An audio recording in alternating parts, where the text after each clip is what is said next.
gozaimasu, everybody. So I have so much to tell you this morning, this afternoon, today. Ohayou gozaimasu again. But first of all, we had a couple comments where the show was kind of raced through because we try to keep it to, 15 minutes, under 15 minutes. But the dyeing, antique practices, medieval practices of dyeing took a little longer. Last week, our mushroom show was nice and concise. But we have some questions for that, which Hannah very kindly is going to answer today. And then we will get into the sugar show. So, breathe. Oh, I just remembered something that I didn't remember before. So let me try to look that up while I'm doing that. So breathe. The couple things that I want to tell you is, I don't know if you did anything for the full moon last night, if you went trick-or-treating, or if you got a bunch of candy. We're talking about sugar today because sugar really started to be a thing. It was imported in the medieval times. It started coming over with foreign merchants from Africa and Brazil and later the West Indies. But it wasn't until the 17th century that it became more of a commodity. Many people, when they're doing roundups of Shakespeare plants, which, as I said, with Botanical Shakespeare, I'm the author, Garrett Quayle. Nobody's done everything. Nobody's done all of them. And a lot of them leave out sugar because I understand why they do, but it is a plant. And I felt it was important to include it because even though it's not even a pretty plant, it's not the most beautiful illustration even, although Sumier always does an amazing job with everything, giving it sort of life and movement. It's mentioned about 15 times in Shakespeare, and it had a big impact on Queen Elizabeth. She was gifted. I made a list of the gifts that my friend I've talked about before, Jane Lawson, transcribed all the gift rolls that are extant of Queen Elizabeth's gifts at New Year's, what people gave her, what she gave. And there's so many gifts of sugar loaves. So I made, and I posted a couple of videos ahead of time, sugar loaves, how sugar came, because they had to transport it and they didn't really have it granulated. Before we had it granulated in boxes and whatever comes in now, packets, it came in cubes. So that was a cube was a much shrunk down sugar loaf. And I showed how to make them in a speeded up version. We'll talk about that a tiny bit. But anyway, here's one from the first year of her reign, 1559. Lawrence Sheriff, who was a grocer, gave her 1 pound of large cinnamon, 1 pound of nutmegs, 1 pound of cased ginger. All of this stuff is in Shakespeare. 1 sugar loaf, 4 great pomegranates, really big pomegranates, and 20 sweet oranges. So that was his gift. And she continues to be gifted them all the way until 1599 is the last recorded sugar loaf that she's given. So I thought, okay, from that standpoint, and also the mentions in Shakespeare, there's one from Margaret in Richard III, where she talks about putting sugar on a bottled spider, which I just, that line gives me the creeps. But one of the things that, before we get to Hannah and the more aspects of sugar, I just want to talk about a couple of things. First of all, inspirate and suspirate. We're going to anchor in wisdom.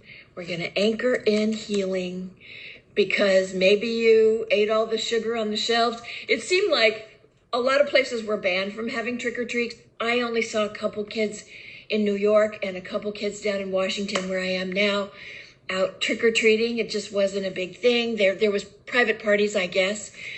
So I just want to show you a couple things. First of all, medlars are in season, and my friend Catherine sent me the medlars. We're going to be talking about that in November because they're hard as rocks right now, and I'm going to be working on bledding them. And hopefully I can go to Scott's Farm, where she got them in Vermont, one of the few places in America where they have an orchard. And we've done an interview with Jane Stewart of Eastgate Larder, who has a heritage orchard in northern England, Norfolk, I believe. And we will revisit that as well. But they're an amazing fruit. People don't know what they are. They have a really naughty name, and Shakespeare talks about them in very dirty ways, to quote Mrs. Doubtfire. I picked up stinging nettles at the flea market, which is fantastic, and I was gonna put it on my hand because there's some problems with the healing of the thumb, and I decided to bring blood to the thumb. We had talked about this a little bit before with Hannah and how nettles are used, but I don't think we've done a whole show on it, so we should probably do that. Nettles are very easy to grow. They're like a weed. So I'm not going to crush and sniff them because they do sting. And you can make tea and you can make soup and all kinds of wonderful things out of them, but they sting. But the good part is they bring blood to the surface. But what you want to make sure is that the blood that you're bringing to the surface is very clean and very healthful and nourishing, which means shouldn't have a lot of sugar in it. And garlic. Garlic is a really good thing for cleansing the blood. So both of those things are in Shakespeare. Drink pure water. But this is the glass that I use for one of the sugar loaves behind me. You can't see that one. I'll show it to you in a minute. And what else did I want to remember? Oh, so the line of the week we're going to talk about before we bring Hannah on is, within the infant rind of this small flower, poison hath residence and medicine power. So all of these things, oh, I forgot the crush and sniff part. All of these things, my friend Nick sent me a rosemary for my birthday, and usually I go outside, but it's a very gray, rainy day out there. You can kind of see, oh God, it smells so good, and it does brighten the senses, helps the memory. I forgot it, but now I won't forget anything because I have it. So you can crush and sniff, or just run your hands over a spine of it. And it does have a very kind of pine, a kind of pungent pine smell. And it's a great herb to grow indoors over winter. So, and we talked about that. Oh, I think that was in another talk that I gave, not here. But it's a great overwintering herb. I also have my I voted sticker, so I hope you've all voted or are planning to if you live in this country. And I have my suffragette sash, votes for women, in the suffragette colors. So I'm adorned today. So let's bring along Hannah. Hello, good morning, good afternoon, Hannah. We worked out the timing. We had a time change last night. Hannah had a time change in her country in Lincolnshire in the UK last week. So we're just trying to sync up again. We made it. I don't know if you saw any of the videos, but here's some of the sugar loaves I made. And they're remarkably easy to make, and yet I made this one from this glass. I made three. Oh no, sorry. This one is this glass. I made three ones, and then after that they all broke, because when you're putting the sugar in, then you use a muddler to tamp it down tight. You mix it with water. I'll give a recipe later. Although, what do they do with these? I mean, in Queen Elizabeth's day, sometimes they had iron staves in them. And so people used them almost like a gyro, shaving off a little on the side. Or there was a thing called sugar nippers. And they would just nip a pinch off before they would serve a dish and put the sugar on it, right? So you could use it for coffee, or the cocktail guys float it in a punch bowl and set it on fire. So there are spectacular things you can do with them. But yeah. So, and they didn't get molasses all the way out of the sugar, and it was priced the way according to how refined it was. So what happens, this one is a pretty good one. And you wouldn't think that there's a little dip in this glass, but you can see a kind of little, like a little nipple on the top. But that's this one. And then the other two I broke, because when you're putting in another thing of sugar and tamping it down, if you don't have the seam rumpled up so that it can adhere, it breaks. And then you have to leave them for about a week, and they get very, very hard. So that's 16th century sugar for you. It was honey before that. That was a sweetener. And you, Hannah, when we did I think it was the onion syrup, you suggested sugar in it, and I was surprised. I thought it should be honey, and you said we could use honey, but sugar was a little better. So tell us about the sugar. Tell us about sugar. I mean, we know now, but the thing is, humans don't do anything in moderation. So this is probably the problem. But anyway, so go ahead. Tell us the good, bad, and the ugly. So, I mean, as far as the old herbals go, it's certainly not in any modern herbal literature, obviously, because we know a lot about sugar now and the really bad things that it does to the body and the teeth. But if you go back to medieval times and the times of Hildegard of Bingen, who was a medieval German abbess, she wrote quite extensively about medicinal plants, and she wrote of sugar that, and I'll read this out directly, that she wrote, "When it is dry, it refreshes a person who eats or drinks it. Let whoever suffers in the brain or chest and is so congested that they are not able to purge or cough up the congestion, eat or drink this. It purges the person's mind and loosens the congestion in the chest." So that's kind of the hint as to why it works so well within that onion cough syrup. Because is she right about that? Is that what it does? It's part of what it does. So that's kind of when you combine it with the onion, that it can help to expectorate and to cough up the phlegm. Okay. But then after her, there's not really any mention of it. So Gerard only really mentions it in terms of, the fact he calls it the most pleasant and profitable sweet. And talks about it, preserving flowers like roses and rosemary flowers and violets and the very delicate little flowers. So that's kind of where it ended, really, in sort of internal sort of human use as medicine. But the thing comes into play that things that have the quality of being sweet act as in a certain way on the human body. So things that are sweet, and you kind of know, you'll probably know this through eating sweet things, that things that are sweet are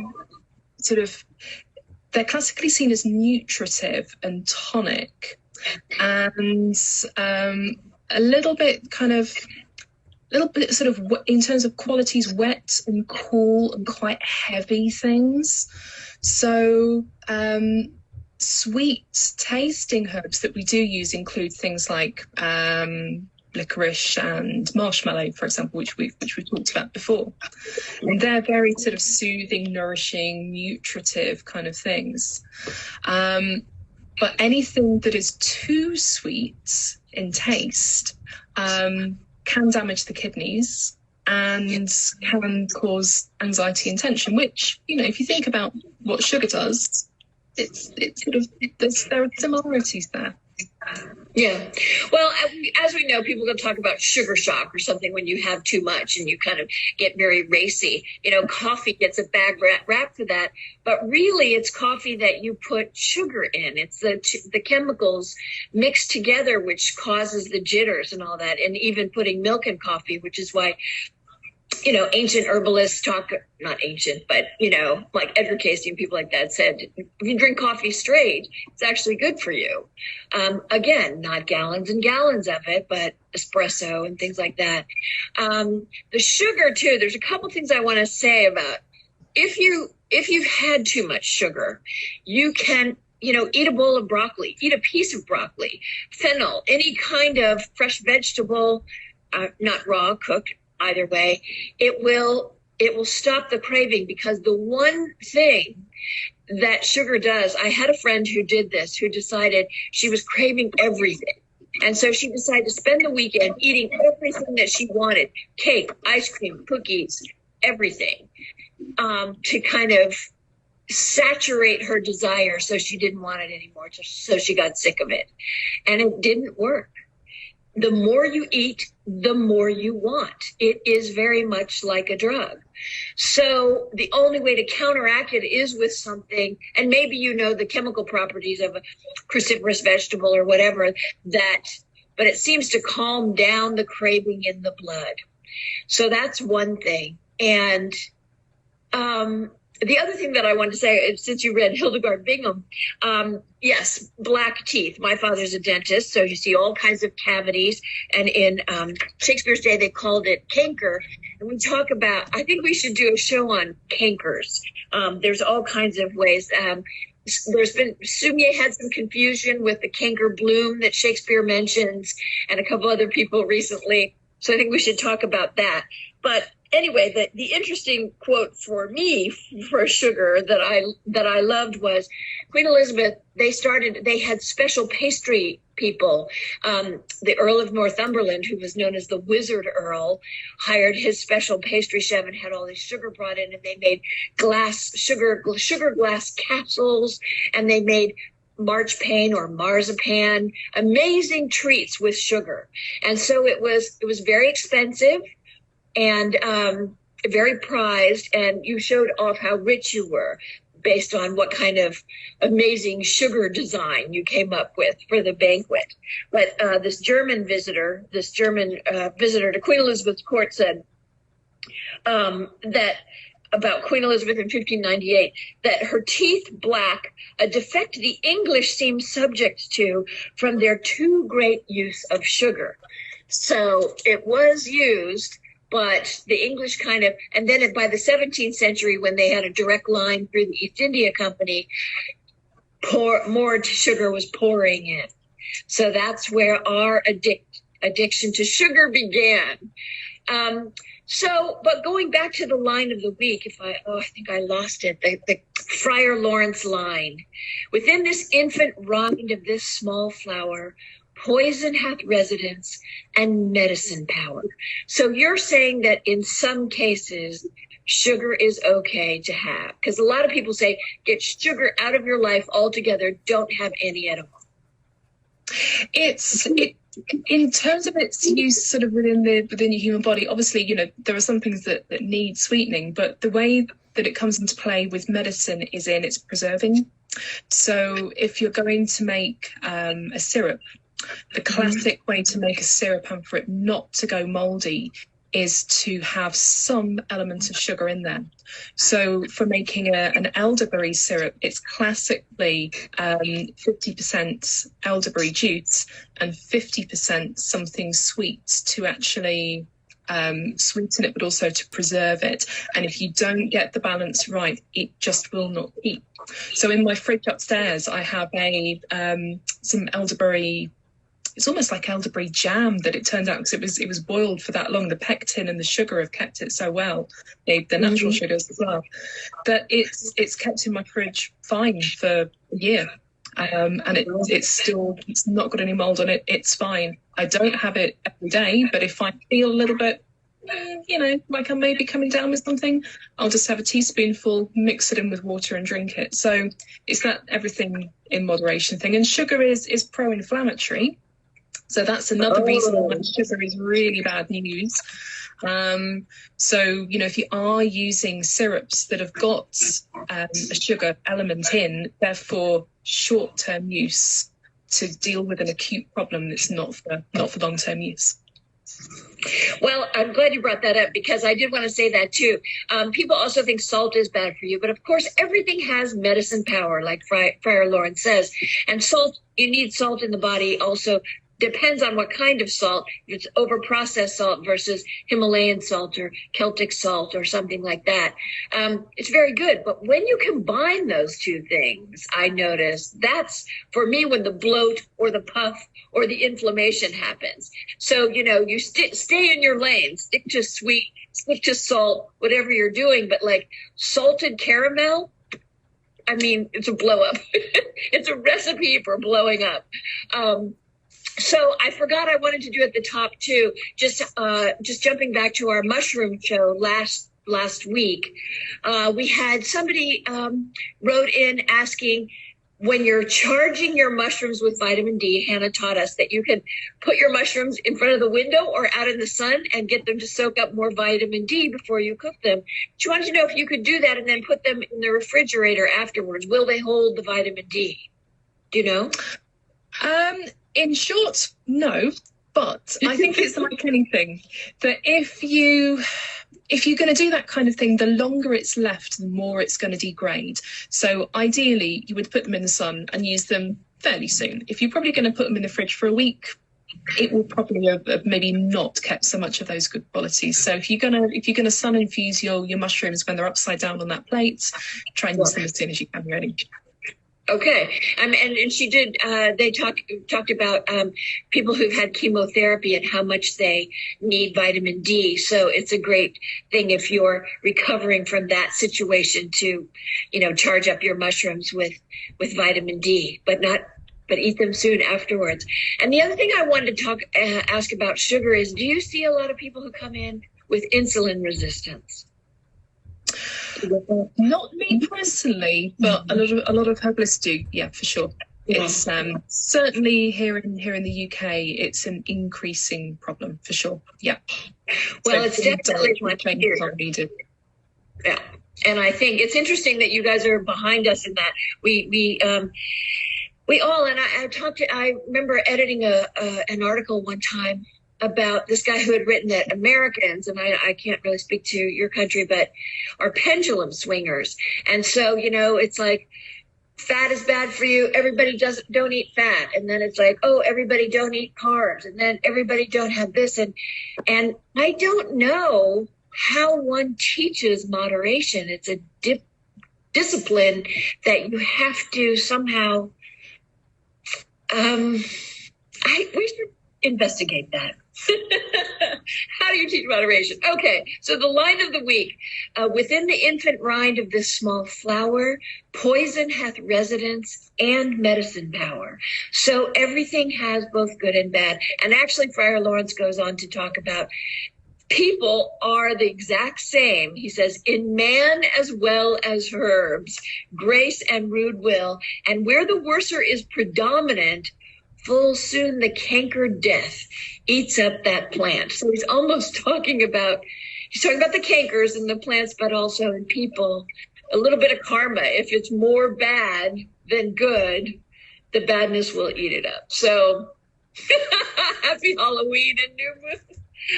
Sugar in moderation. Look back at our onion recipe for a cold, Hannah's onion recipe. And next week, I already have the line of the week planned, but I won't tell you what it is. Let's all. Oh, also, a friend of mine said, as far as sugar goes, that we all need a little pleasure in our life. So it's like beating yourself up for something that makes you feel good is like a double punishment. So if you find something that makes you feel good, adds a little sweetness to your life, that's okay. We will put the recipe for the sugar loaves on, and Hannah and I will confer about what next week's show is about. And coming up are the cards. I've got the cards back. So Shakespeare wisdom, tree wisdom. Thank you for coming. Go easy on the sugar this week from Halloween. See you next week.